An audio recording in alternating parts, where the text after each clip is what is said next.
Sa umaga, tanghali at gabi po sa ating lahat dyan sa all over the world guys at sa kabuong mundo. Ito po yung ating updates for today na tungkol sa Kim Pao ganap. Bago natin pisahan yung ating intro guys ay gusto ko lamang po batiin yung mga tao dyan. Yung mga senior dyan, yung mga fans natin dyan. Maraming salamat po sa inyong lahat. Kaya heto na po, introduce natin ng ating intro. Pasok! Mga kaganapan ngayon ng Kim Pao guys, ngayong April 2007. Narito ang mga pinakabago kaganapan para sa tambalan ng Kim Pao guys kung sina Kim Chiu at si Paolo Avellino. Pagkumpirma sa Paris trip guys ay sa live episode ng It's Showtime noong April 6, kinumpirma ni Kim Chiu na nananatili siya sa Paris ng 3 linggo noong Marso para sa isang shoot, business, management course habang nagbabakasyon. He said, challenge. Inilabas ng ABS-CBN ang entertainment ngayong araw ng isang video kung saan ay binahagi ni Kim at Paolo ang kanilang love rules at relationship deal breakers bilang bahagi ng promo para sa serye Dalibay. World Tour announcement again guys, inaanunsyo ng Love Kim Pao World Tour 2026 na ang pagsisimula sa North America ngayong buwan. Mayroong exclusive 20% discount para sa mga subscribers ng TFC hanggang April 15. April 24, Redwood City, California sila. April 26, Anaheim, California. May 1, Edmonton, Canada. May 3, Toronto, Canada. Sa Dalibay naman guys na kanilang primetime movie guys ay patuloy ang mainit na pagsubaybay sa kanilang mga serye.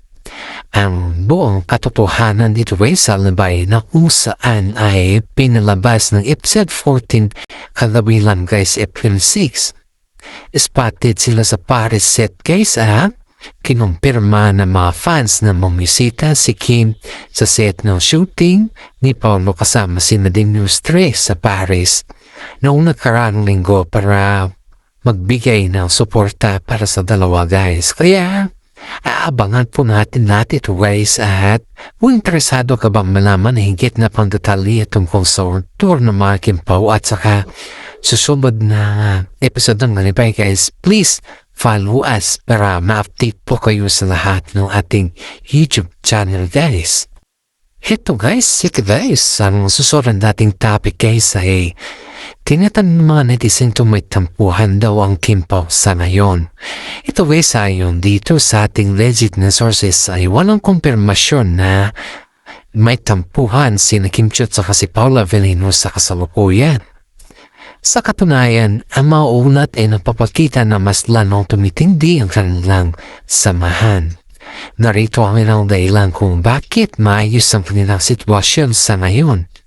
Sila ay magkasama sa Paris. Yan po yung sign sa kanila guys ay bagamat na mga balita noon na may LQ o love warrant dan hindi sila sabay na lumabas or lumipat. Napatunayan na nagkita at nagsama sila sa Paris noong Holy Week break. Suporta sa trabaho ay binigyan naman yun ni Kim Chiu kay Paolo Avellino kasi spotted si Kim sa huling araw ng shooting ni Paolo sa Paris para sa pelikulang nito kasama si Nadine Lustre na napapakita na kanyang buong suporta. Sweet in social media naman sila guys ay noong April 2 nagpost si Paolo ng Instagram story tampok si Kim at nakita rin silang masaya sa mga promotion video para sa kanilang seryeng Dalibay ang buong katotohanan. Pero wala pong confirmation guys ang tatampo si Kimi kay Paolo dahil nga todo suporta si Kimi kay Paolo guys.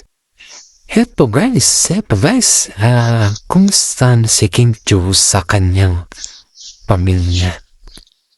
Ayon dito sa ating legit na sources guys ay ang ugnayan ni Kim Chiu sa kanyang pamilya ay dumadaan sa isang mapangham yugto ngayong 2026. Partikular na dahil sa isang legal na issue sa kanyang nakatatandang kapatid, ngunit nananatiling matatag ang kanyang koneksyon sa iba pang miyembro ng kanyang pamilya guys. Narito ang mga detalye sa kasalukuyan ng kanyang kalagayan ng kanyang pamilya. Legal na sigalot kay Lakam Chiu. Noong muling bahagi ng 2025 ay kinumpirma ni Kim Chiu na nagsampa siya ng kasong qualified theft laban sa kanyang kapatid na si Lakambini Lakam Chiu dahil sa mga nawawalang pondo sa kanyang negosyo. Nilarawan ito ni Kim bilang isa sa pinakamasakit na nakaraan para sa kanya. Ngunit ginawa niya ito pang protektahan ng kanyang mga pinaghihirapan at ang kanyang mga empleyado. Maayos na ugnayan sa iba pang kapatid at ama. Sa kabila ng hidwaan kay Lakam, nananatiling malapit si Kim sa kanyang ama na si William Chiu. At isa pa niyang mga kapatid tulad ni na Winkle, William Jr. at John Paul noong Enero 2026. Nagbigay din siya ng isang madamdaming mensahe para sa kanyang pamangkin na si Rain sa ika-17 na karawan nito na napapakita na nananatili ang kanyang pagmamahal sa ibang bahagi ng pamilya. Pagdiriwang ng Chinese New Year guys, pinagdiriwang ni Kim ang pagsalubong sa 2026 ang kanyang ay mga kasama ang kanyang mga pamilya at mga kaibigan noon.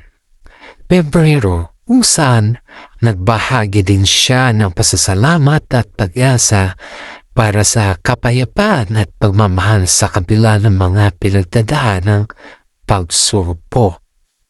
Personal na pagmuni-muni sa kanyang mga post ngayong taon, binigyan din ni Kim ang pagpasok sa 2026 na may clean slate at positibong pananaw para sa kanyang personal na paglago guys, kaya aabangan natin yung kanyang updates. Dadako na naman tayo sa ibang topic guys na kung paano ay trato ni Paula Avellino si Kim Chiu sa off-cam and on-cam. Para sa mga tagahanga at nakakasama nila sa trabaho, ang pagtrato ni Paula Avellino kay Kim Chiu ay madalas ilarawan bilang protektibo, maalaga at puno ng respeto, pare-pareho sa harap at likod ng kamera. Narito ang mga kakaibang pagkakapareho ng trato ni Paulo kay Kim. On-cam, trabaho at promotion, professional at mapagbiro. Sa mga interview at it's showtime, makikita ang pagiging tweety at mapangasar ni Paulo kay Kim. Madalas siyang bumabanat ng mga biro na nagpapakilig sa fans ng Kim Pao. Ngunit laging may kasamang paghanga sa husay ni Kim bilang aktres. Supportive at partner sa kanilang serye ng Galibay 2026 ay kapansin-pansin ang matinding chemistry nila. Sa mga press con, madalas purihin ni Paulo ang dedikasyon ni Kim sa trabaho na tinatawag ng inspirasyon sa set. Off-cam, likod ng camera guys, protektibo at gentleman.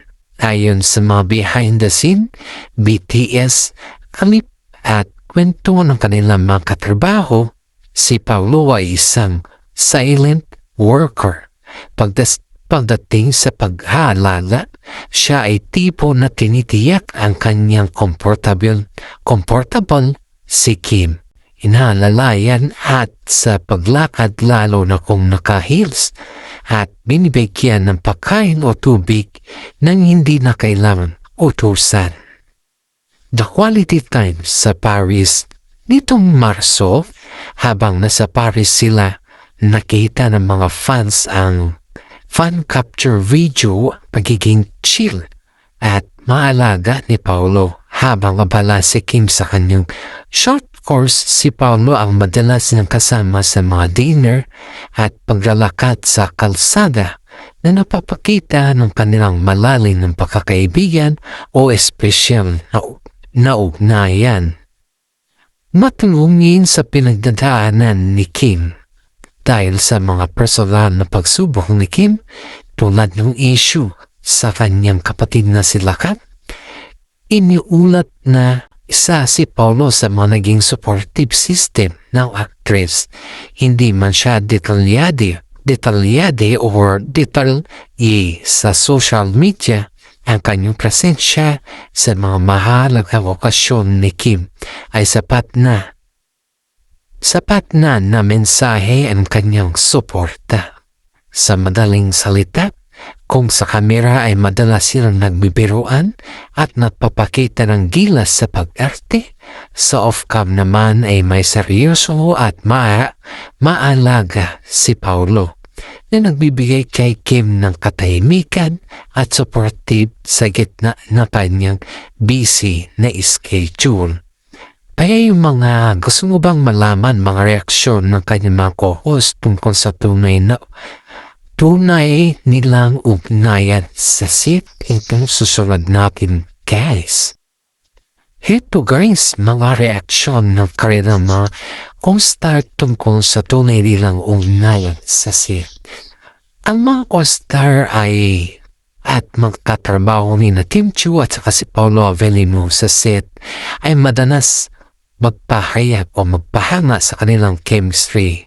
Paghanga sa kanilang chemistry na nilalarawan nila bilang natural at jowa-coded o tila magkasintahan sa totoong buhay. Narito ang ilan sa mga obserbasyon at reaksyon mula sa mga nakakasama nila sa set. Natural na chemistry. Napapansin ang mga katrabaho nila ng kanilang pakikitungo sa isa't isa ay hindi lamang sa pang-acting sa mga serye tulad na What's Wrong with Secretary Kim at Dalibay. Sinabi ng mga production staff na mabilis silang magkaroon ng koneksyon sa mga eksena kahit sa mga intense na bahagi. Jowa-coded na pagkilos.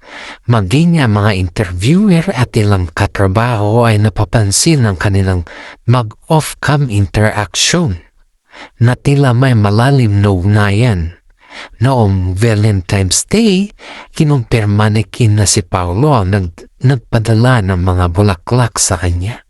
Isang gesture na ayon sa mga nakakakita ay nagdulot ng malaking saya sa actress. Pagiging komportable sa isa't isa. Inihayag ni Kim na sa kanya ikatlo o kaapat na project, mas naging close at komportable sila. Napansin din ng mga co-stars na si Paolo ay nagiging mas palabiro at funny kapag kasama si Kim. Isang side ng actor na hindi madalas makita ng iba. Supportive environment. Bagamat umiiwas ang dalawa sa pagbibigay ng direktang label, ang mga direktor tulad ni Chad Vidanis at napapatunay sa magic at saya hatid ng dalawa sa set na napapadala sa trabaho ng buong cast. Sa kabila ng panunukso sa kanilang mga co-star at mga press, parehong pinili ni Kim at Paolo na panatiling pribado ang eksaktong estado ng kanilang relasyon habang ni-enjoy ang kanilang paglago bilang magkatambal. Kaya abangan po natin ito guys at bago natin tapusin ng ating mga updates guys is shout out muna tayo sa mga senior citizen dyan na palagi nanonood sa atin. Maraming salamat po sa inyo kasi isa po kayong tagamasungit na ating mga fans. Always think positive po and pray to the God kasi ang pagiging positibo ay nagbibigay liwanag o nagbibigay unawa sa ating lahat. Once again, maraming salamat at God bless po sa ating lahat.